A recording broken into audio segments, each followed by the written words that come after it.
Yes, we are live here in Boca. Still waiting for those of you who are in Hong Kong to come join us over here. Those of you who are off in Australia, South Africa, all those places far from us. I hope that soon you'll be able to come here and be here with us. Let's see. So let's start off as we now are getting back to. Yes, and I've even made it easier for us all to read. We have an affirmation because we want to keep reminding ourselves. We want to, like, when they make a hole in the wall, right? You rent an apartment, you put your TV on the wall, right, instead of on a stand, and then you move out. What do they have to do with the holes? They have to patch them. Why? Okay, because in essence, the hole, so to speak, was a defect. So you and I have defected our consciousness for thousands and thousands of years. So the power of these various affirmations and all the tools that we have in the center is to help us repair those defects. So this is why it's to affirm, right? We're going to affirm together so that we can keep reminding ourselves and keep patching up the holes that we've created over lifetimes. You ready? Okay, you start. Consciousness is everything. I raise my consciousness today to see the miracles and wonders of life. I commit myself to behave with greater love, compassion, and kindness towards all human beings. That's always the glitch, isn't it? All human beings. Unless you let the opponent tell you, well, you know that nasty person in your life? They're not a human being. So, let's just get started. I want to talk about your relationships. Okay, maybe your relationships out there. Think back. How many bad relationships have you gone through? You don't have to give me a number. Just think. Right? We've been through bad relationships, one, another, or maybe they weren't even bad. But you look back, you say, I was with this and this and this and this, etc. How many jobs? How many jobs did you have? Came and went, came and went, came and went. Right? Especially the bad ones. How about untrustworthy people? Had a few of those in your life? Users? Energy vampires? No, none of those? People treated you unfairly, falsely accused of things you didn't do? No? Everybody's just staring at me here. I don't know if you're looking at me like I'm the only oddball here, or you guys are just, right? Oh, here's a nice one. What about difficult family gatherings? Especially now it's the holiday season. Right? Had a few of those. So what we want to understand, you remember there was a number of years ago, there was a movie called Groundhog's Day. Right? What was the essence of Groundhog's Day? The main character, right, wakes up in the morning, he goes through his day, all the difficulties, the problems, etc., and at some point along the way, he wakes up again. Same bed, same alarm, etc., and the same day repeating over and over and over and over again. So at first, who knows what he's thinking? And slowly, what started to happen? When the same thing goes again and again and again and again, so you see in the beginning, he's already expecting whatever it is, the poor man to ask him for money. So he either runs away or he just already gives him up front. Or the car that's going to go through the puddle. So the second, third time that happens, he remembers to stay away from the puddle when the car is driving through so he doesn't get splashed. And over the progress of the movie, what does he finally learn? That everything in this movie, everything in his Groundhog Day is only about him. How is he going to be not just a different person, but how is he going to change his behavior? Like we say, greater love, kindness, and compassion. And so now, if we look at Kabbalistically, what do the Kabbalists teach us? What should life be? should be a spiral upward. Shouldn't it? It's supposed to be a spiral going upward till we reach our ultimate pinnacle, our true destiny, to be like God 24/7, to have eternal bliss, to have happiness and joy, to see things so clearly that we can't do anything but act with kindness, love, forgiveness, tolerance, etc. But unfortunately, what tends to happen? Like we started out with, or look at the world. Let me ask you this. Do you remember the subtitle name to World War I? The war to end all wars. World War I. Okay, was there fighting before World War I? Yes, for centuries and millennium, people have been fighting, yes? So here came World War I, the war to end all wars. Did it happen? Why not? Didn't we learn anything from World War I? So if you think about life, most human beings' life, it's not a spiral upward. It circles around again and again and again and again, like the Groundhog's Day.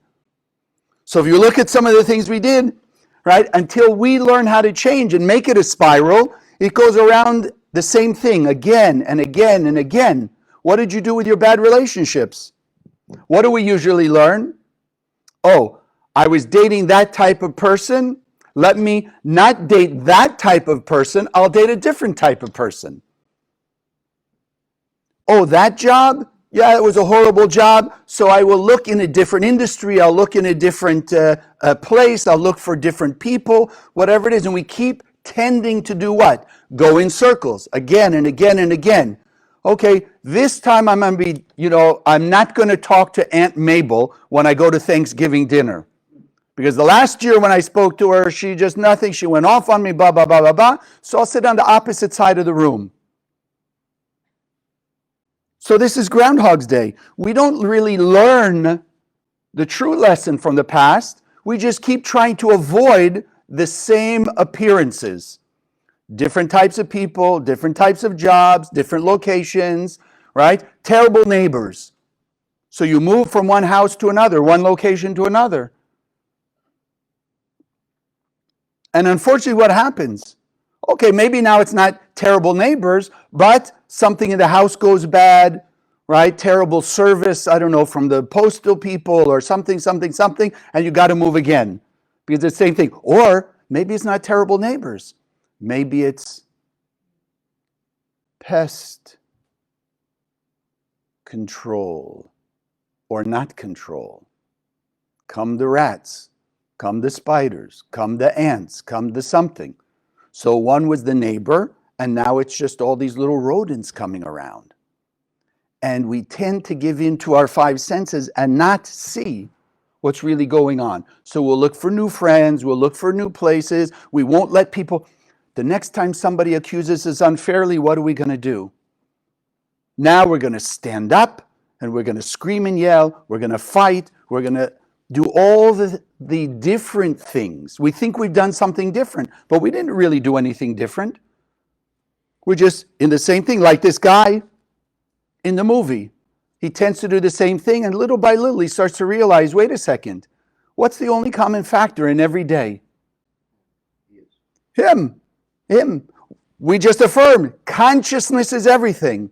Consciousness meaning our perspective on life, our perspective on things, not what everybody else is doing. That for me was one of the most important things I learned here in the center. I am the only common factor in my life. So even years before the center, I did the same thing. I go through one relationship after another, and they weren't even bad relationships. But after a year, suddenly, you don't feel the spark you felt in the beginning.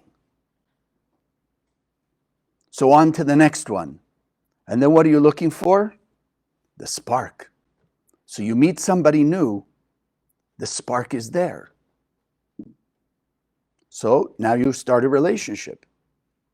And then slowly, the spark goes away. Right? You could say the same thing about the job. You get in a new job, you're so excited, happy. This is the job for me.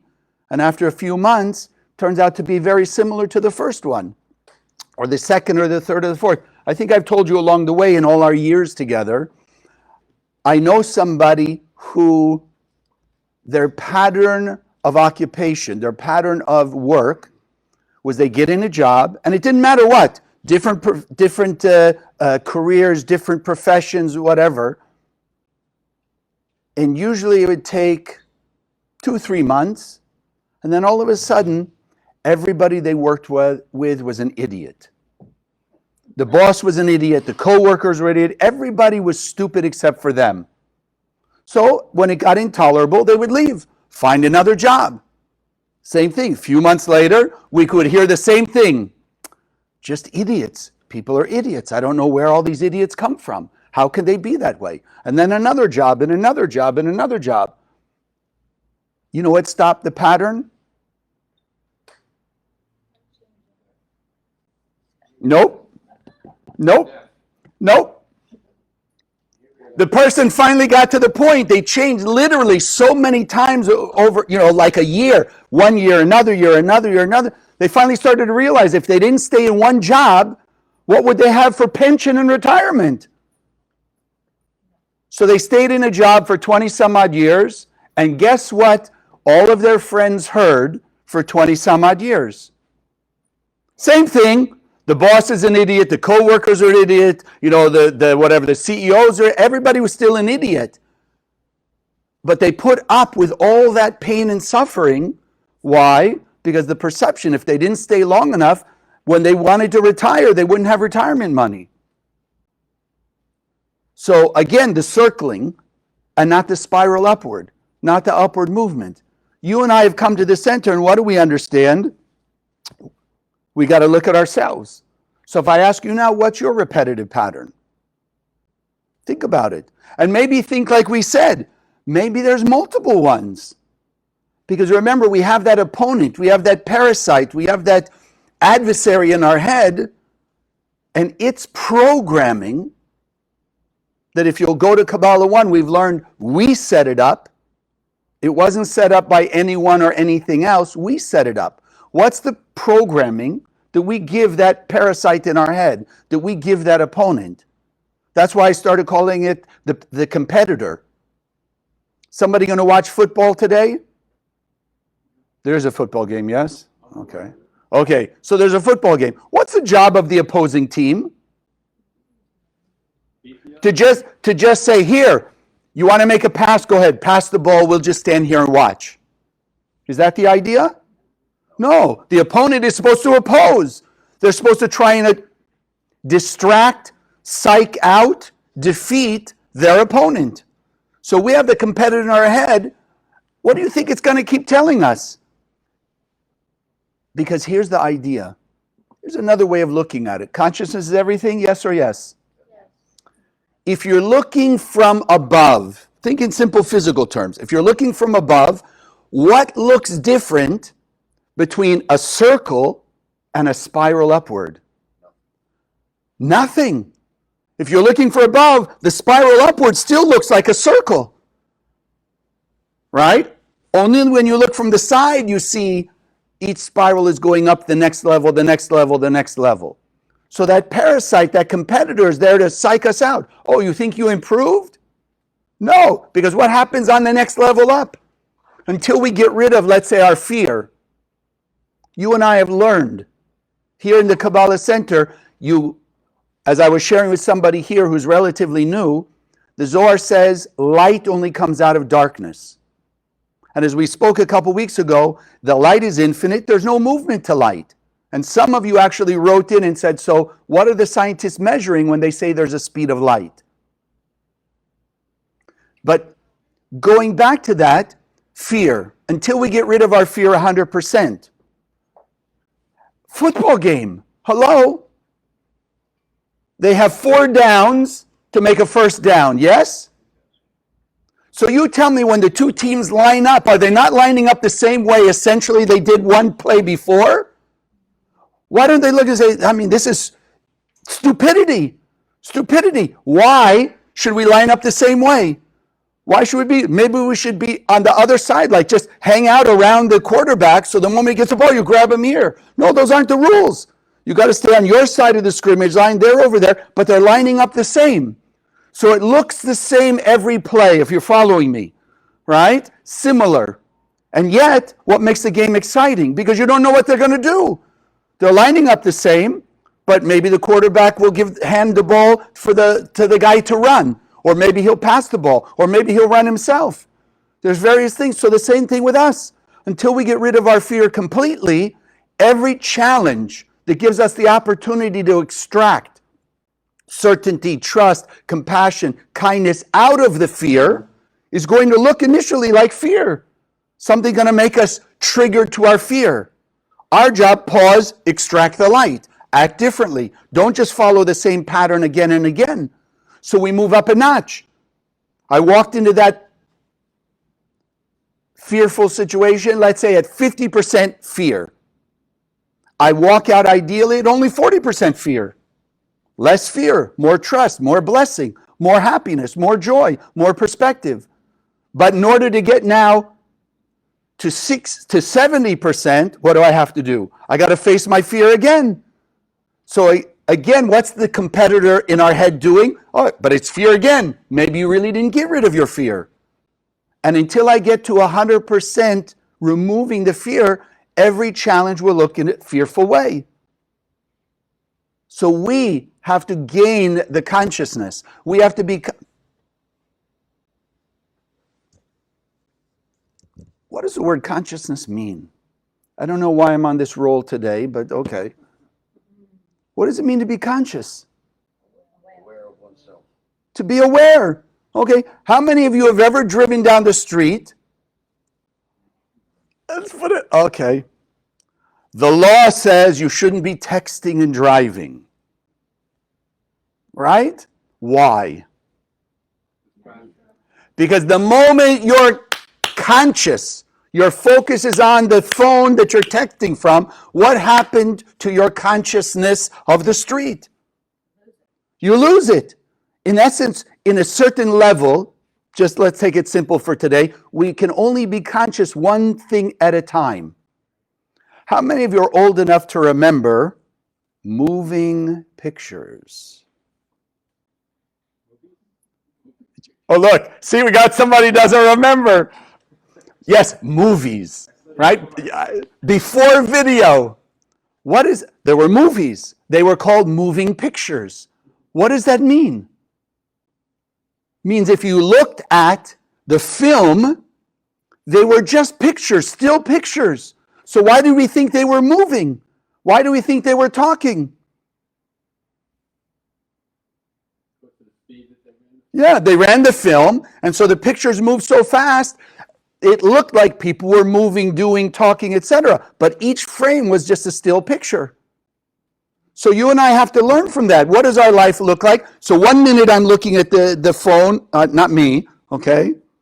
People look at the phone while they're texting. The next moment they're looking up, then they're looking this, and they're looking this. But in essence, we can only be conscious, so to speak, one thing at a time. So we're learning consciousness is everything. So let's be conscious. Every time I'm triggered, pause. Be conscious of the moment. Do I want to go spiral or I want to just be in a circle again? Repeat the same thing over and over again. Let's be honest with ourselves. Look back. We're supposed to learn from our history. Now we have greater consciousness with which to look back. How many times did you repeat the same thing? You left a job, found another job. But what did we forget? Because all of us are spiritual people. And I'm sure for years and years and years, we all understand whether it was spiritual understanding or even simply scientific understanding. What does science teach us? Cause and effect. For every action, there is a reaction. No? Isn't that true?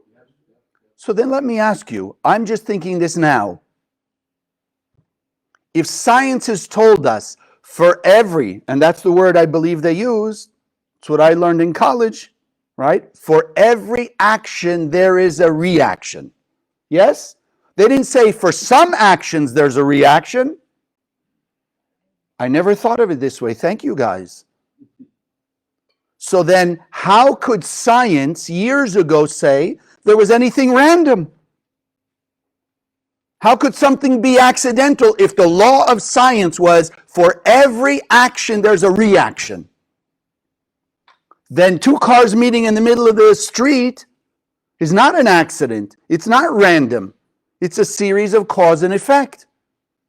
People being sick, series, cause, and effect. Trouble in the business, series of cause and effect.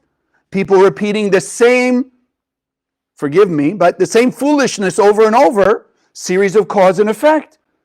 You and I, thank God, here in the center, we've learned to understand, as we're mentioning today, we are the cause. Period. We are the cause of our life. You're not the cause of my life. My kids are not the cause of my life. My friends, my colleagues, they're not the cause of my life. God is not the cause of my life. I'm the cause. Even right now, I don't know what I'm setting up, but I do understand everything I'm telling you and what we're doing here right now is setting up a causation for the rest of our day. And therefore, essentially, the rest of our destiny until we change our causation. And this is why the Kabbalists teach us, what do we have to start looking for? Like we're talking tonight, repetitive patterns. You look at your life, repetitive pattern. I remember growing up, they used to say, oh, please take it in this frame, okay? I'm not going anywhere else. It's just simple. Used to be, let's do it this way. The cold season. You remember that? This was the season people would get colds. Even as a kid, it didn't make sense to me. You know, it's like you walk down the street and there's a bump in the road and you fall into it once because you're not paying attention. What happens if you do it again and again? You ignore the bump in the road and you fall over it. You trip on it. At some point, what would your friends call you? That's all? An idiot. How do you repeat it? You know the saying, the mule kicks me once, shame on the mule. The mule kicks me twice, shame on me. Why didn't I learn? Why didn't I learn? And this is what we're learning. By being aware of our repetitive patterns, we can get out. I met a guy once, he's telling me like this. He says, yeah, a few years back, he made $30 million. Then he lost it. Then he made himself $50 million. What would you do? What would you and I think would be the smartest thing to do at the moment he made $50 million? At least take 20, 30 of it, half of it, put it away in a bank, something safe, and then invest or risk or do business with the other part. Hello? I mean, even the squirrels are smarter than you. Because he lost 50 million. And that's when I met him. I'm thinking to myself, like people, okay, some people where I first lived when I became a teacher, the garment industry, the same thing. Oh, there's the up season and the down season. Again, squirrels. When they collect all of the nuts, right, they put them away for the winter when they're not going to be collect. Yet these guys, they spend all the money they made in the high season, and then when it came to the rest, they were just scraping by. Even before Kabbalah, it was like, how could you do that? So you and I, it's the same thing. We go around, job, relationships, false accusation, whatever you want to say, fair weather friends, people who really weren't loyal, on and on and on. At some point, we got to wake up and say, hey, I am the only common factor. Let's start learning from it. And I don't know for you, for me it was painful. Even the good relationships. You're in a good relationship, going well, and suddenly it falls apart. You just realize you're not meant to be together anymore. It's painful. Painful to leave that. So in various ways, we have the pain. And this is what the opponent uses on us. You have pain, go find a new job. Have pain, go find a new partner. You have pain, go find something new in your life. But change the outside. You don't know anybody, you know what? It's time to color my hair a different color. No, time to change my style of clothes. Time to change the car. right? Because that's going to make my life better. Really? None of us? Oh, I think I pushed a few hot buttons here because I can feel it out here, right? But it is. But you and I want to learn, and we do learn here in the center, use the pain to make real changes. Real changes, not false changes.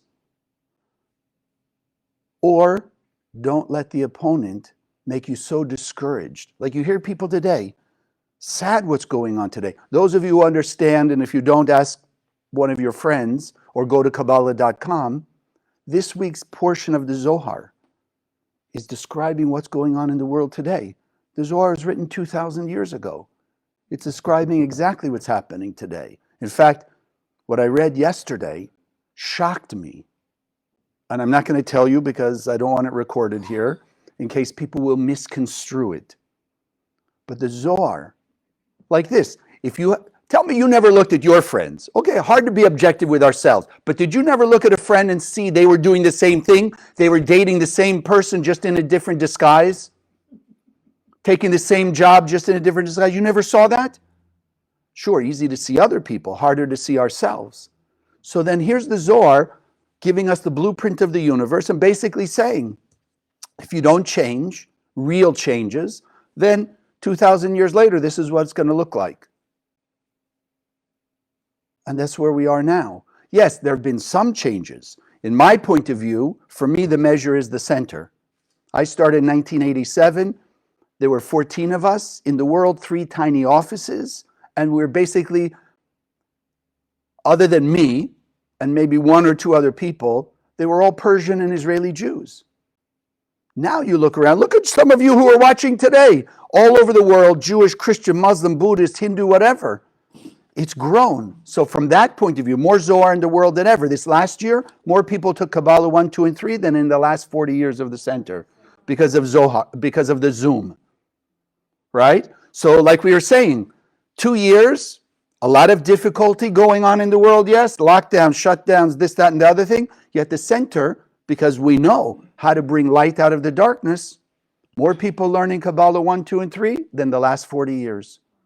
So there is forward progress, but it's not fast enough.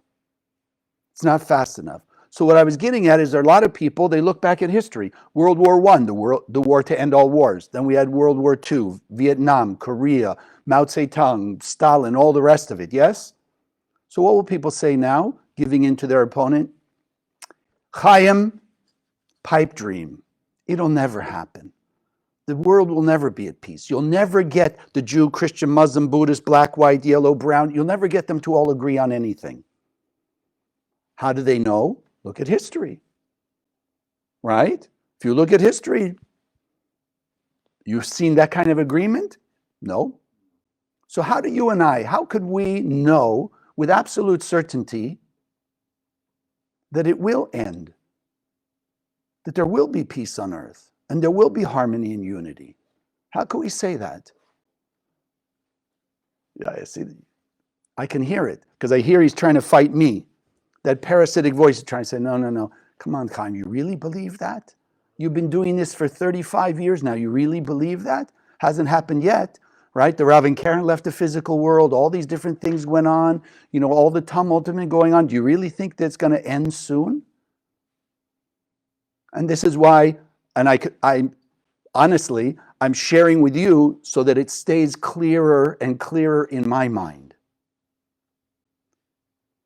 Because who created us? God. And if you believe whatever name you give your God, but if you believe the Creator is perfect, then the Creator could only create perfection.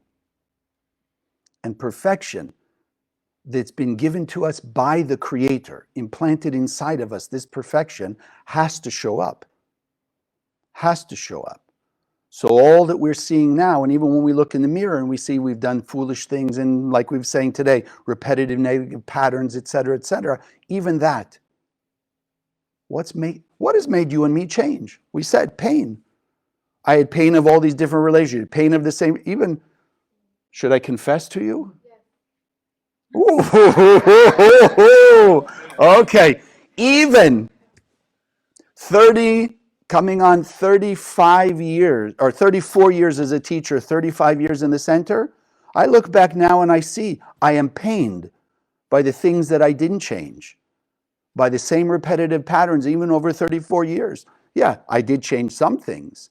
But when I look back now, I see, oh my God, you couldn't change this, you couldn't do that, you couldn't do this. Yeah, okay, I couldn't. But let me share with you, for me, one of the most powerful things, first is to realize I'm the center of my universe. Well, of course, 34 years I've been teaching it. Along the way, a little bit here, a little bit there, a little bit here, a little bit there. But I recently, and I think I shared with you a while ago, a few months back, I had one of the most painful but powerful experiences. Because I saw, and this is what I offer to you, I've been teaching it for 34 years. And in various ways I've seen it. But this was so clear and there was no escape. Meaning, for whatever blessing, whatever merit I had, they were able to show me so clear that there's no way I could ignore it anymore. There's no way even that parasitic voice of the competitor could get in. If you hold mirrors, let's say I hold mirrors up to you like this, right? Can you see like this? Okay, so here you see a mirror of yourself, here you see an image of yourself, yes? What about in between the mirrors? In between mirrors, in this case, you see me. So I'm not you, right? So that's where the competitor will get in there. Okay, this is a mirror, Chaim, this is a mirror, Chaim, but in the middle, no, that's really the other person. They did it to me, they said it to me, etc. So this experience I had a few months back, it's like the mirror was just solid, 360 degrees solid. There was no space for me to look and say, no, no, no, that was really them. And I saw so clearly every judgment I made in this lifetime, from my brothers and sister, to my parents, to kids at school, to the teachers, to the bosses, everything. I just saw it as a mirror. It was me in a costume. It was me in disguise. And it was so painful. I was almost depressed for about an hour because it was hurtful. Everything I saw was me. What about what they did? What about what they said? What about how they... It was me. And then I realized after about an hour that that was the most merciful thing that they could do for me from above. Because it was so painful and yet so clear. How could I avoid it now?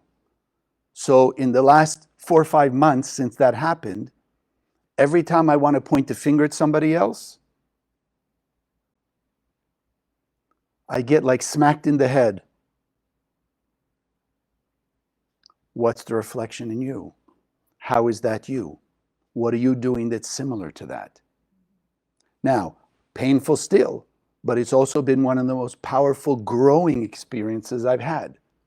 And I think for me, and I think I shared this also, about 2 years ago,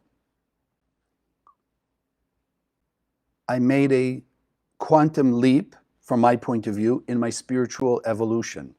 Because I had such literally a mystical experience that I saw, because I know in this lifetime, I don't know how I knew before I started my spiritual path, but I realized when I came in this lifetime, I came, as I call it, in a can, right? Like a shell.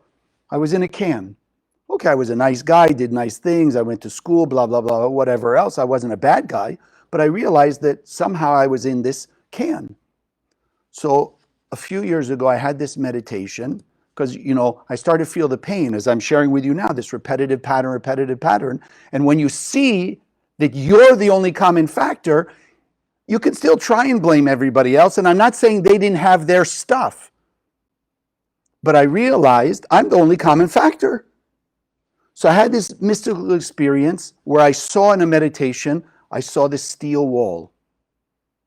Steel. Bright, shiny steel, like stainless steel. But on this wall, there were like monitors. I don't know if you ever saw The Matrix. There was one, I don't even remember, was it 1, 2, or 3? But, like this big steel wall, and there's monitors all over it. And in the monitors, I see my life, various episodes in my life playing. So I know this is my can, and this is what I have to see inside. So I put my hand on the wall, and I ask, give me a message. And it tells me, you built me, you can take me down. And from that moment, I've been making the effort more and more than ever in all the years, even in the center, to take that wall down. And slowly, slowly, and I share this with you also because it's going to happen to all of us, voluntarily or involuntarily, the walls are all coming down.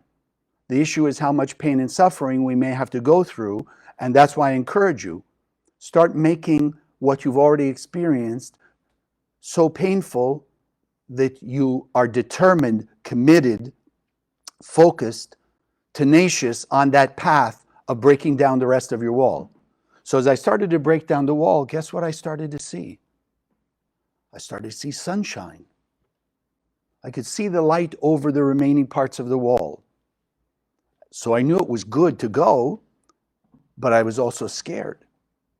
Because who knows what's on the other side of that wall? Who knows what it's going to look like? And even though in my brain, I knew it had to be good, but it was also, yeah, but what's it going to look like? Who's it going to include? What will be the circumstances? Where will I be? Etc. So it's been scary.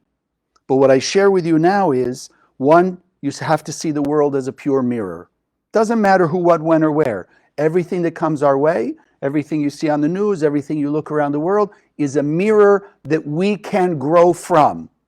Don't let the opponent, that competitor, try and distract you. Well, none of us committing those acts of violence out there. But as I like to remind us, okay, I'll remind me, and you can eavesdrop.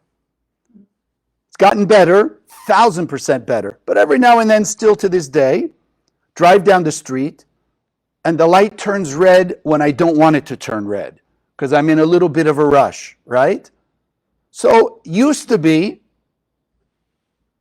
I would get a little upset at the light, think a few things that I'd prefer not to say, but I'd think them. And I realized, what's the difference between that, really, my whatever, resentment or hurt at that stoplight, right, turning red, what's the difference between that and the person out there that also gets upset because someone did something, and they just take whatever, their fist, they take something and they beat the other person physically? What's the difference? The root is the same. Whatever, resentment, hurt, anger, something. It's just the difference was the way we manifested. I, in a small way, right? A few watts of negative energy power.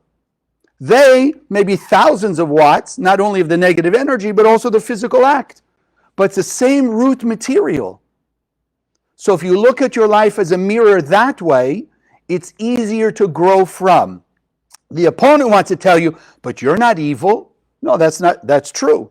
But ours is just less intense. You're not a bad person. You don't do violent things. Yes, but my calling people names, thinking people names in my head, etc., or even your car. You never scream in your car at the driver in front of you.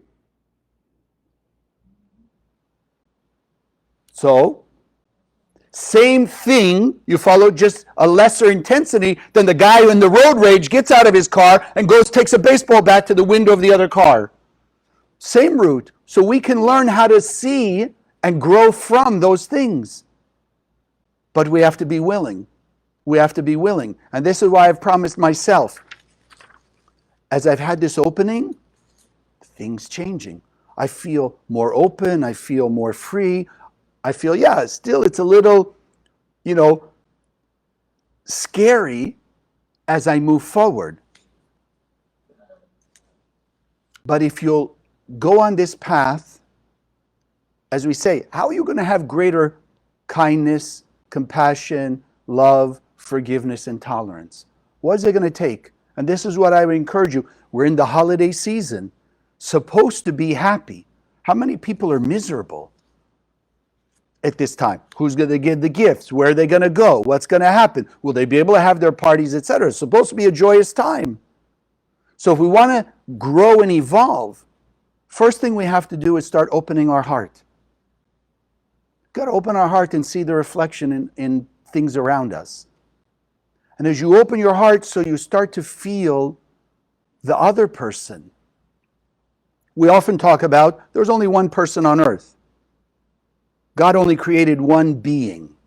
If you read your Bible carefully, the first chapter of Genesis, there was only one being. Chapter 2 is when there was divided into Adam and Eve. But there was only one being. The illusion says now there are 8 billion beings. The reality is there's only one soul on earth, and we're all on that spiritual internet. So the more we'll see everyone as a mirror of ourselves and begin to open our heart a little more, we can start to feel compassion for the pain of the other person. Why do you think people out there committing violence? If they have God inside of them also, why are they committing violence? Because they don't know how to deal with their emotions that are being triggered and being used by, exploited by that parasite in their head to commit violence as a way to have a sense of peace. Get rid of the bad person, like we did. We got rid of that relationship, got rid of that job, got rid of that friend. 5 minutes we had peace and harmony.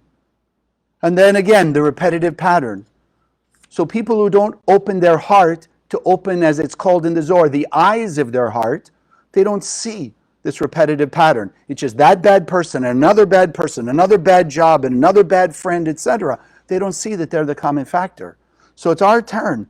Be willing to be open. Be willing to feel the pain of the other person. Doesn't mean you're a dish rag. Doesn't mean you let everybody walk all over you. But the first thing is we have to change. Because if we don't change, the repetitive pattern won't change. The more we will change, the faster the pattern will change.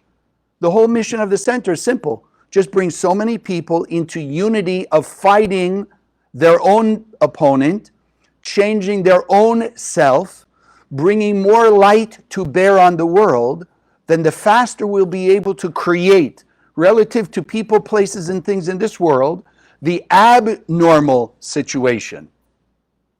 Because right now, what's normal? Pain, suffering, people fighting, biting, all the trouble. So if we want the craziness that they say Kabbalah will make, open your heart and soul, feel the pain of the other person, decide that you're willing to shine light on the other person, even if you have to stay away from them. But as you'll open your heart and soul, and you'll share with them and think of them more than you think of yourself, the beauty is, the more we act like God, God doesn't think of itself. Because God has everything. When we realize God implanted in us everything, and our job is just to share it out in the world and make it manifest so we can experience it, then as the Kabbalists teach, will we put the other person's spiritual need first, and we're love your neighbor as yourself. The Creator and the universe and our soul will take care of our needs. That's the paradox. That's the abnormal.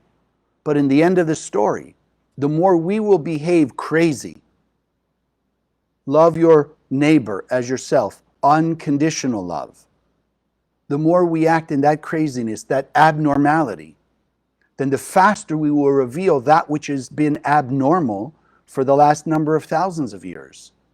Peace and harmony, love and joy, prosperity and unity, and the chaos, pain, and suffering will disappear.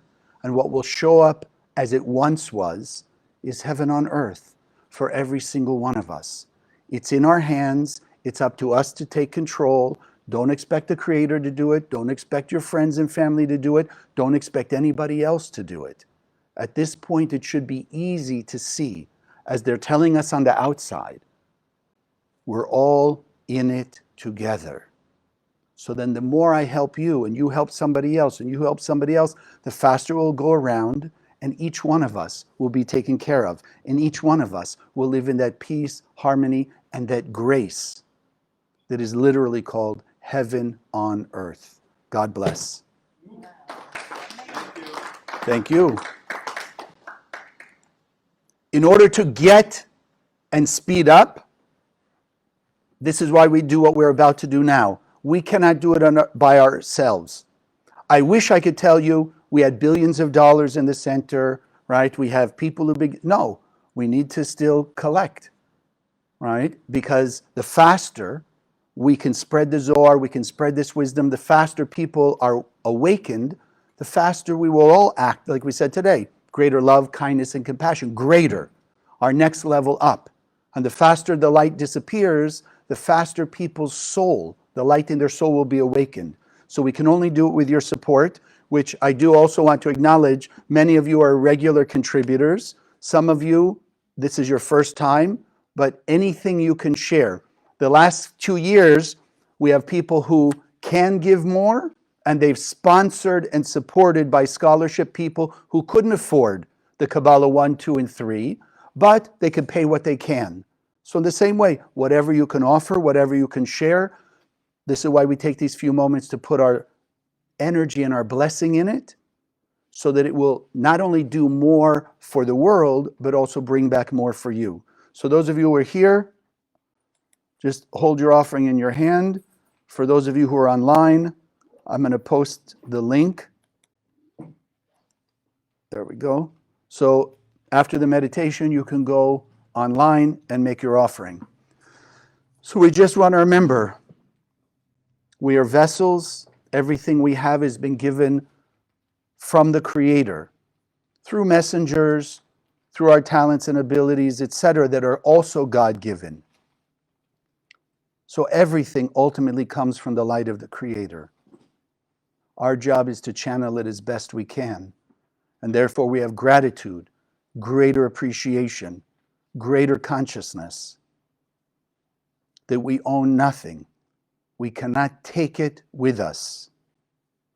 That we are measured by how we improve the world during our lifetime. And so we inject our love, our light, our blessings, our gratitude, appreciation into this gift. And we ask of our soul, we ask of the universe to help us grow to our next level, to have greater awareness and therefore greater actions of unconditional love towards more and more people on a daily basis.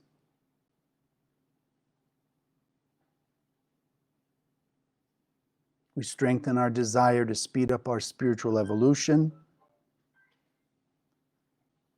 and we hold the consciousness that that desire means we will see in the mirror of our life more quickly our mistakes, our blockages, our fears, insecurities. And we know now, and we plant the seed in our consciousness, that is the mercy of the angels of the universe. Because we are learning and we know how to take light out of darkness, to convert chaos to order, to bring greater peace, harmony, and manifestation to those blessings the Creator's implanted inside of us, to bring them out, to experience, to share, and to inspire others. So we send this energy out to the universe, to all 8 billion people on the planet that are parts of our soul, knowing it will speed the process of their awakening and speed the process of returning the blessings in our life. And together we say, Amen. So thank you all. Thank you, those of you who are joining us online. If you have questions, as some of you did last week, Facebook message me with the questions you have, with your miracles, transformation, etc. I'm happy to get back to you and share. If you're not on Kabbalah.com, go on Kabbalah.com, take the 2-week trial membership, explore.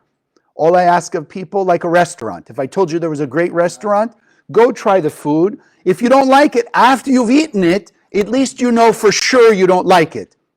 If you eat it and you like it, great. But if you never try it, you don't really have the ability to say, oh, for sure I don't like it. So explorekabbalah.com, all the classes, the wisdom, the articles, etc. If it speaks to you, then you can continue. If it doesn't speak to you, at least you know for sure, right? Without a doubt, it's not for you now. All right? I wish you well. Have an amazing light-filled week, and I look forward to seeing you next week. God bless. Thank you for joining us. If you liked what you saw, subscribe to this channel that you'll be notified when we post new videos. Share the video with your friends, they can also benefit.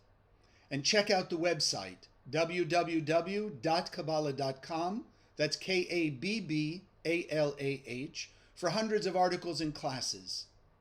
Wish you an amazing day, and God bless.